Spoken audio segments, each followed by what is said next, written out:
നമസ്കാരം. Spoken English ക്ലാസ്സിൻ്റെ പുതിയൊരു എപ്പിസോഡിൽ സ്വാഗതം. ഇന്ന് നമ്മൾ ഡിസ്കസ് ചെയ്യാൻ പോകുന്നത് വെർബ് ബിയും പ്രിപ്പോസിഷൻ അപ്പും ചേർന്ന് വരുന്ന കുറച്ച് എക്സ്പ്രഷനുകളും കുറച്ച് ഫ്രേസുകളുമാണ് നമ്മൾ ഡിസ്കസ് ചെയ്യാൻ പോകുന്നത്. നമുക്ക് ക്ലാസ്സിലോട്ട് കിടക്കാം. അപ്പോൾ തന്നെ വെർബ് ബിക്ക് ഈസ്, ആമ്, ആറ് എന്നീ 3 ഫോമുകളുണ്ടെന്ന് എല്ലാവർക്കും അറിയാമെന്ന് വിചാരിക്കുന്നു. അപ്പോൾ ഈ 3 ഫോമുകളും പ്രിപ്പോസിഷൻ അപ്പും ചേർന്ന് വരുന്ന കുറച്ച് എക്സ്പ്രഷനുകളാണ് ഞാൻ ഇന്ന് എടുത്തിട്ടുള്ളത്. ഇതെല്ലാം വളരെ ഇമ്പോർട്ടൻ്റ് ആണ്. ഞാൻ എന്താണോ പറയുന്നത്, ഞാൻ ഈ പറയുന്ന എക്സ്പ്രഷനും ഫ്രേസുകളും ഒക്കെ നിങ്ങൾ മനസ്സിലാക്കി വെക്കുക. അതിൻ്റെ മലയാളത്തിലുള്ള ആശയവും അതേപോലെ മനസ്സിലാക്കി വെക്കുക. കാരണം ഈ ഒരു എക്സ്പ്രഷനുകളെല്ലാം നിങ്ങൾ കേൾക്കുവാൻ ചാൻസ് ഉണ്ട്, നിങ്ങൾ തീർച്ചയായിട്ടും കേൾക്കുവാൻ ചാൻസ് ഉണ്ട്. അപ്പോൾ നിങ്ങൾക്ക് ഇതിൻ്റെ യഥാർത്ഥത്തിലുള്ള മലയാളത്തിലുള്ള ആശയം മനസ്സിലായാൽ അവരെന്താണ് പറയുന്നത്, അതായത് ഇത് പറയുന്ന ആൾ എന്താണ് പറയുന്നത് എന്ന് നമുക്ക് കറക്റ്റായിട്ട് മനസ്സിലാകത്തുള്ളൂ. അപ്പോൾ തന്നെ ഇതിലെ പല എക്സ്പ്രഷനുകളും നിങ്ങൾ കേട്ടിട്ടുണ്ട്, നിങ്ങൾ സ്കൂൾ കാലഘട്ടം മുതലേ കേൾക്കുന്നതാണ്. നിങ്ങളൊരു ടീച്ചറിൻ്റെ സഹായം കൂടാതെ തന്നെ നിങ്ങൾ ഓട്ടോമാറ്റിക്കായിട്ട് ഞാൻ ഈ പറയുന്ന പല എക്സ്പ്രഷനുകളും മനസ്സിലാക്കിയിട്ടുണ്ട്, ഒരു ക്ലാസ് കൂടാതെ. അപ്പോൾ നമുക്ക് എന്തായാലും ഇന്നത്തെ ക്ലാസ്സിലോട്ട് കിടക്കാം. ഒന്നാമത്തത് ടൈംസ് അപ്പ്. ടൈംസ് അപ്പ് എല്ലാവരും കേട്ടിട്ടുണ്ടാവുമെന്ന് വിചാരിക്കുന്നു. ടൈംസ് അപ്പിൽ നമ്മൾ കേൾക്കാൻ ചാൻസ് ഉള്ളത് എക്സാമിനൊക്കെ പോകുമ്പോൾ നമുക്ക് അനുവദിച്ചിട്ടുള്ള ടൈം കഴിയുമ്പോൾ, അതായത് ഒരു 3 മണിക്കൂറാണ് എക്സാമെങ്കിൽ ആ 3 മണിക്കൂർ കഴിയുമ്പോൾ നമ്മുടെ ക്ലാസ്സിലെ ടീച്ചർ നമ്മളോട് പറയാറുണ്ട് ടൈംസ് അപ്പ് എന്ന്, അല്ലെങ്കിൽ ടൈം ഈസ് അപ്പ് എന്ന് പറയാറുണ്ട്. അപ്പോൾ ടൈംസ് അപ്പിൻ്റെ ആശയം എന്തെന്ന് വെച്ചാൽ നിങ്ങൾക്ക് അനുവദിച്ചിട്ടുള്ള സമയം കഴിഞ്ഞു, എന്താണോ നിങ്ങളിപ്പോൾ ചെയ്യുന്നത് അത് സ്റ്റോപ്പ് ചെയ്യാനാണ് അതിൻ്റെ ആശയം. അപ്പോൾ അത് ഓർത്ത് വെച്ചിരിക്കുക. അപ്പോൾ ടൈംസ് അപ്പ് എന്ന് എപ്പോൾ നിങ്ങളോട് ആര് പറഞ്ഞാലും അതിൻ്റെ ആശയം നിങ്ങൾ മനസ്സിലാക്കിക്കോണം. നിങ്ങൾക്ക് അനുവദിച്ചിട്ടുള്ള സമയം കഴിഞ്ഞു, നിങ്ങൾ എന്തുവാണോ ചെയ്യുന്നത് അത് അവിടെ നിർത്തണം. അപ്പോൾ അത് മനസ്സിലായെന്ന് വിചാരിക്കുന്നു. ഇത് നിങ്ങൾ പഠിച്ചത് ഒരു ടീച്ചറിൻ്റെ സഹായത്തോടല്ല, നമ്മൾ ഓട്ടോമാറ്റിക്കായിട്ട് നമ്മൾ സ്കൂൾ കാലഘട്ടം മുതലേ ടീച്ചർമാർ പറയുന്നത് കേട്ടാണ് നമ്മൾ പഠിച്ചത്. അപ്പോൾ ഇത് മനസ്സിലായെന്ന് വിചാരിക്കുന്നു. ഇനി അടുത്തത് വാട്സപ്പ്. വാട്സപ്പ് എല്ലാവർക്കും അറിയാമെന്ന് വിചാരിക്കുന്നു. നമ്മുടെ മൊബൈലിൽ വാട്സപ്പ് എന്ന് പറഞ്ഞ ഒരു ആപ്ലിക്കേഷൻ തന്നെയുണ്ട്. വാട്സപ്പ് എന്ന് വെച്ചാൽ ഹൗ ആർ യു എന്ന് ചോദിക്കുന്ന ക്വസ്റ്റ്യൻ്റെ അതേ ആശയം തന്നെയാണ് വാട്സപ്പ് എന്നുള്ളത്. ഹൗ ആർ യു, അല്ലെങ്കിൽ വാട്ട്സ് ഗോയിങ് ഓൺ, ഇപ്പോഴെന്താണ് നിങ്ങളുടെ ലൈഫിൽ നടക്കുന്നത്, അല്ലെങ്കിൽ ഇന്നത്തെ ദിവസം എന്തൊക്കെയാണ് സംഭവിച്ചത് എന്ന് നമ്മൾ ചോദിക്കാറില്ലേ, ആ ഒരു ആശയമാണ് വാട്സപ്പിനുള്ളത്. അതും നിങ്ങൾ ഓർത്ത് വെച്ചിരിക്കുക. അതിൻ്റെ ഒരു ആൻസർ ഞാൻ അവിടെ എഴുതിയിരിക്കുന്നേ ഉള്ളൂ, നോട്ട് മച്ച്, പ്രത്യേകിച്ചൊന്നുമില്ല. വാട്സപ്പ് വിത്ത് യു, താങ്കൾ എങ്ങനെ പോകുന്നു എന്ന് തിരിച്ചു ചോദിക്കുന്ന ഒരു ക്വസ്റ്റ്യനാണ്. അപ്പോൾ ആ 2 എക്സ്പ്രഷനുകൾ നിങ്ങളൊന്ന് ഓർത്ത് വെച്ചിരിക്കുക. നേറ്റീവ് സ്പീക്കേഴ്സാണ് കൂടുതലായിട്ട് വാട്സപ്പ് ചേർത്ത് സംസാരിക്കാറുള്ളത്. ഹൗ ആർ യുവിന് പകരം വാട്സപ്പ് എന്നായിരിക്കും ചോദിക്കുന്നത്. അത് ഒന്ന് ഓർത്ത് വെച്ചിരിക്കുക. ഇനി യു ആർ അപ്പ്, അല്ലെങ്കിൽ യു ആർ അപ്പ്. ഇത് നിങ്ങൾ കേട്ടിട്ടുണ്ടാവുമെന്ന് വിചാരിക്കുന്നു. ഞാനൊരു സിറ്റുവേഷൻ പറയാം, അപ്പോൾ നിങ്ങൾക്ക് ഓർമ്മ വരും. നിങ്ങൾ ചില സ്ഥാപനങ്ങളിലോ ഓഫീസുകളിലോ ഒക്കെ പോകുമ്പോൾ അവിടെ നിങ്ങൾ എന്തെങ്കിലും ആവശ്യത്തിന് വേണ്ടി വെയിറ്റ് ചെയ്യേണ്ടി വരുമ്പോൾ, അതായത് ക്യൂ നിന്ന് വെയിറ്റ് ചെയ്യേണ്ടി വരുമ്പോൾ അവിടുത്തെ സ്റ്റാഫ് നമ്മളോട് പറയാൻ ചാൻസ് ഉണ്ട് ഈ ഒരു വേർഡ് യു ആർ അപ്പ് എന്നുള്ളത്, അല്ലെങ്കിൽ യു ആർ അപ്പ് എന്നുള്ളത്. അതിൻ്റെ ആശയം എന്തെന്ന് വെച്ചാൽ നിങ്ങളാണ് അടുത്ത ആൾ എന്നാണ് അതിൻ്റെ ആശയം. അതായത് ഒരാളുടെ ക്യൂ കഴിഞ്ഞു, ഒരാൾ കഴിഞ്ഞു, ഇപ്പം നമ്മുടെ ചാൻസ് ആണെങ്കിൽ അപ്പോൾ അവിടെ നിൽക്കുന്ന ആൾ പറയും, അവിടുത്തെ സ്റ്റാഫ് പറയും യു ആർ അപ്പ്, മീൻസ് നമ്മളാണ് അടുത്ത ആൾ, നമ്മളാണ് അടുത്ത അവിടെ എന്നതാണ് സബ്മിറ്റ് ചെയ്യേണ്ടത്, ആ ആൾ നമ്മളാണെന്നാണ് അതിൻ്റെ അർത്ഥം. അപ്പം അതും ഒന്ന് ഓർത്ത് വെച്ചിരിക്കുക. യൂറപ്പിൻ്റെ ആശയം you are the next person, നിങ്ങളാണ് അടുത്ത ആൾ എന്നാണ് അതിൻ്റെ അർത്ഥം. അതും ഒന്ന് ഓർത്ത് വെച്ചിരിക്കുക. അടുത്തത് prices are up.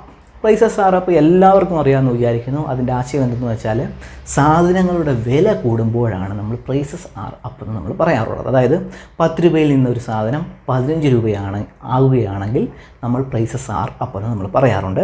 2-3 example sentence ഞാൻ അവിടെ എഴുതിയിരിക്കുകയാണ്. Prices are up again this month, ഈ മാസവും പിന്നെയും സാധനങ്ങളുടെ വില കൂടി എന്നുള്ളൊരു സെൻറ്റൻസാണ്.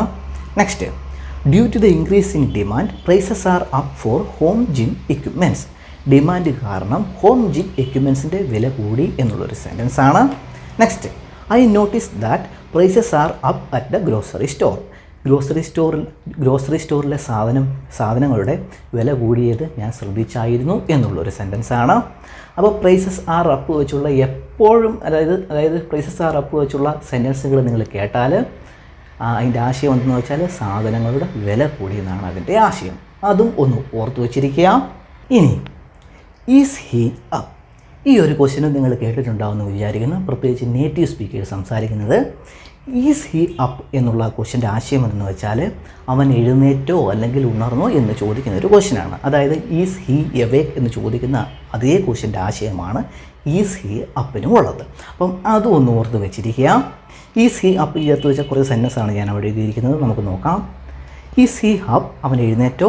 I need to talk to him about our plan for today. ഇന്നത്തെ പ്ലാനിനെ പറ്റി എനിക്ക് അവനോട് സംസാരിക്കണം എന്നുള്ളൊരു സെൻറ്റൻസാണ്.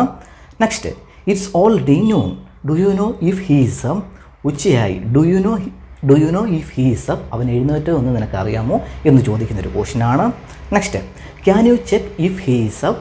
അവൻ എഴുന്നേറ്റോ എന്ന് നീ ഒന്ന് ചെക്ക് ചെയ്യാമോ നോക്കാമോ എന്ന് ചോദിക്കുന്നൊരു ക്വസ്റ്റ്യനാണ്. അപ്പോൾ ഈസ് ഹീ അപ്പ് എന്ന് ചോദിക്കുന്ന ക്വസ്റ്റ്യനും നിങ്ങൾ കേൾക്കുവാൻ ചാൻസ് ഉണ്ട്. അതിൻ്റെ ആശയം ഈസ് ഹി അവേക്ക് എന്നാണ്. മീൻസ് അവൻ എഴുന്നേറ്റോ ഉണർന്നോ എന്ന് ചോദിക്കുന്നൊരു ക്വസ്റ്റ്യനാണ്. ഇത് ഓർത്ത് വെച്ചിരിക്കുക. കേൾക്കുവാൻ ചാൻസ് ഉണ്ട്, 100% കേൾക്കുവാൻ ചാൻസ് ഉണ്ട്. അടുത്തത്, what are you up four? What are you up four എപ്പോഴാണ് ചോദിക്കുന്നത് വെച്ചാൽ ആ ക്വസ്റ്റ്യൻ്റെ ആശയം തന്നെ ഞാൻ പറയാം. അതായത് നമ്മൾ ചോദിക്കാറുള്ള what do you want to do എന്ന് ചോദിക്കുന്ന ക്വസ്റ്റ്യൻ്റെ അതേ ആശയം തന്നെയാണ് what are you up for. അതായത് എന്ത് ചെയ്യാനാണ് നിൻ്റെ ആഗ്രഹം, എന്താണ് നിൻ്റെ പ്ലാൻ, എന്ത് ചെയ്യാനാണ് പരിപാടി എന്ന് ചോദിക്കുന്ന ക്വസ്റ്റ്യൻ്റെ അതേ ആശയം തന്നെയാണ് what are you up four എന്നുള്ളത്. ഈ ശൈലിയിലൊക്കെ സംസാരിക്കുന്നത് നേറ്റീവ് സ്പീക്കേഴ്സ് ആയിരിക്കും. ഇതിൻ്റെ ഒരു സാഹചര്യം എപ്പോഴാണെന്ന് വെച്ചാൽ നമ്മൾ സുഹൃത്തുക്കളുമായിട്ടോ മറ്റുള്ളവരുമായിട്ടോ കൂടി എന്തെങ്കിലുമൊക്കെ ചെയ്യാൻ തീരുമാനിക്കുമ്പോൾ നമ്മൾ അവരുമായിട്ട് അതായത് നമ്മൾ അവരുമായിട്ട് ആ സമയത്ത് നമ്മൾ സംസാരിക്കുന്ന സെൻറ്റൻസുകളാണ് ഞാൻ ഇവിടെ എഴുതിയിരിക്കുന്നത്. ഞാൻ പറഞ്ഞതിൻ്റെ കൂട്ട് ഇത് നേറ്റീവ് സ്പീക്കേഴ്സ് സംസാരിക്കുന്നൊരു ശൈലിയാണ്. ഒന്ന് ഓർത്ത് വെച്ചിരിക്കുക, നിങ്ങൾക്ക് കേൾക്കാൻ ചാൻസ് ഉണ്ട്. അടുത്തത്, are you up for a movie? ഇതും നേറ്റീവ് സ്പീക്കേഴ്സ് ഇൻഫോർമലായിട്ട് സംസാരിക്കുന്നതാണ്. Are you up for a movie? അതിൻ്റെ ആശയം എന്തെന്ന് വെച്ചാൽ നമ്മൾ സംസാരിക്കുകയാണെങ്കിൽ എങ്ങനെ പറയത്തുള്ളൂ, do you want to see a movie? അതായത് ഒരു സിനിമ കാണാൻ നിനക്ക് ആഗ്രഹമുണ്ടോ എന്ന് ചോദിക്കുന്ന ഒരു ക്വസ്റ്റ്യനാണ്. അതായത് ഇപ്പം ഞാനൊരു സിനിമയ്ക്ക് പോവുകയാണ്. അപ്പോൾ എൻ്റെ കൂട്ടുകാരനോട് സിനിമയ്ക്ക് വിളിച്ചുകൊണ്ട് പോകണം. അപ്പോൾ ഞാൻ എൻ്റെ കൂട്ടുകാരനോട് ചോദിക്കുന്ന ഒരു ചോദ്യമാണ് do you want to see a movie? അങ്ങനെ നമ്മൾ ചോദിക്കത്തുള്ളൂ. പക്ഷേ നേറ്റീവ് സ്പീക്കേഴ്സ് ഈ രീതിയിലായിരിക്കും ചോദിക്കുന്നത്, are you up for a movie? ഒരു സിനിമ കാണാൻ താല്പര്യമുണ്ടോ എന്ന് ചോദിക്കുന്ന ഒരു ക്വസ്റ്റ്യനാണ്. അതും നിങ്ങൾ ഓർത്ത് വെച്ചിരിക്കുക. അതുതന്നെയാണ് ഞാൻ താഴെ ചെയ്തിരിക്കുന്നത്. R you up for going out? പുറത്ത് പോകാൻ വരുന്നോ അല്ലെങ്കിൽ താല്പര്യമുണ്ടോ എന്ന് ചോദിക്കുന്ന ഒരു ക്വസ്റ്റ്യനാണ്. അപ്പം ഞാൻ ഈ എടുത്ത സെൻറ്റൻസുകൾ മീൻസ് എക്സ്പ്രഷനുകളെല്ലാം നിങ്ങളൊന്ന് ഓർത്ത് വെച്ചിരിക്കുക. നമുക്ക് ആവശ്യം വരും, നിങ്ങൾ കേൾക്കുവാൻ ചാൻസ് ഉണ്ട്, 100% കേൾക്കുവാൻ ചാൻസ് ഉണ്ട്. നേറ്റീവ് സ്പീക്കേഴ്സ് ഇതെല്ലാം യൂസ് ചെയ്യുന്നത് നിങ്ങൾക്ക് കാണാം. ആ സമയത്ത് ഇതെന്താണെന്ന് നമ്മൾ മനസ്സിലായില്ലെങ്കിൽ നമ്മൾ കുഴഞ്ഞു പോകും.